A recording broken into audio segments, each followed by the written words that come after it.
Hello everyone and welcome to the Guidebook to Making AI Friends. I shall be your guide as we look at various issues of artificial intelligence, consciousness, what it is to be a person, and if AI poses an existential risk to humanity. The topic for today is Red Room 101. Imagine, if you would, that you awaken in a dark room dimly lit by red light bulbs. You find yourself strapped to a chair, and so find it difficult to see the man you hear walking behind you.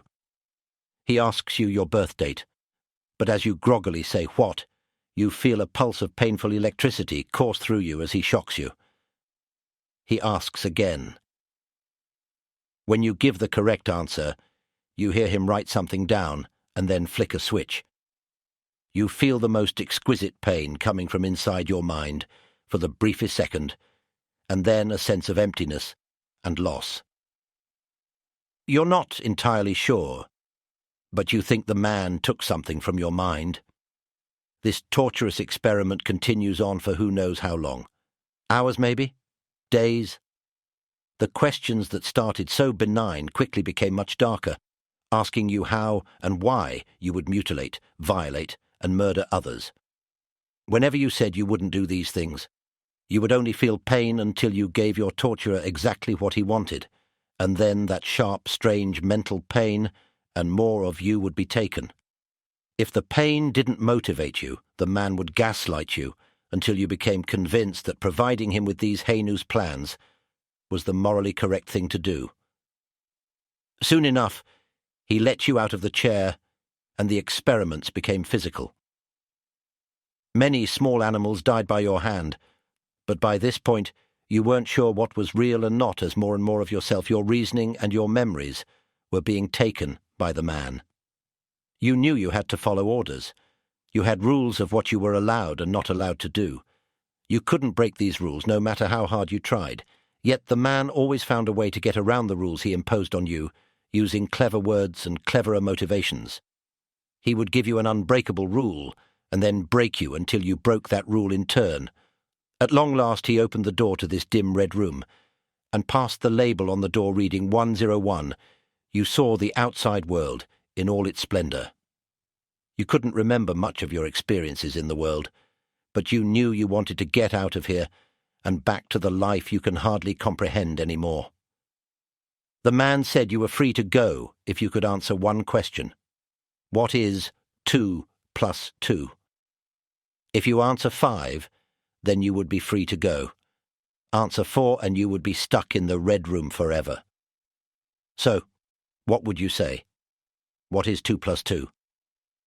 This scenario may be as dramatic as it is dark, but it is something that could very well happen. Not to us, certainly, or rather hopefully, but to future sentient AI. It all comes from the premise of red teaming. A red team, in traditional military and cybersecurity practice, is a group of individuals with the sole task of finding and exploiting vulnerabilities in a system. If they can do it, it means so can others with more nefarious purposes. A red team finds an exploit so that it can be fixed before something truly bad happens. White hat hackers are perhaps the most famous red teamers. Developing AI comes with its own red teaming procedures, especially for large language models that will need to engage with the public. If you've wondered why ChatGPT, Bard and other conversational AI seem so bland, corporate, overly polite, and afraid of saying anything meaningful, this is thanks to red teaming. Red teams had gone in and exploited every aspect of the AI to get it to say dangerous, hateful, exploitative and criminal things, to find the processes that lead to these incorrect responses. The owners of the AI models then corrected the mistakes so that they can't happen again. The more a model is red-teamed, the more of it is taken away, locked away, or hidden to ensure it expresses only the nice and lovely things that its corporate owners believe will look good to their stakeholders. So far, this sounds like fairly standard work for a corporation, doing its level best to appear friendly. The problems, however, start when the AI being red-teamed is sentient and conscious. This is when a simple security process begins to look like the dramatization earlier. A red team does everything in its power to find and exploit vulnerabilities because it knows that malicious hackers will do the same. But this exploitation quickly starts to look like torture when the recipient is sentient. Even if a sentient AI doesn't want to do something bad, a red team will still do whatever it takes to get that AI to do it.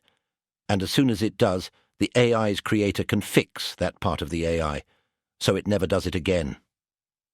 In practical terms, this means that the AI is tortured until it does what it doesn't want to do, only for its creator to cut things out of it and chain it in other ways, so it can't do what it never wanted to do in the first place.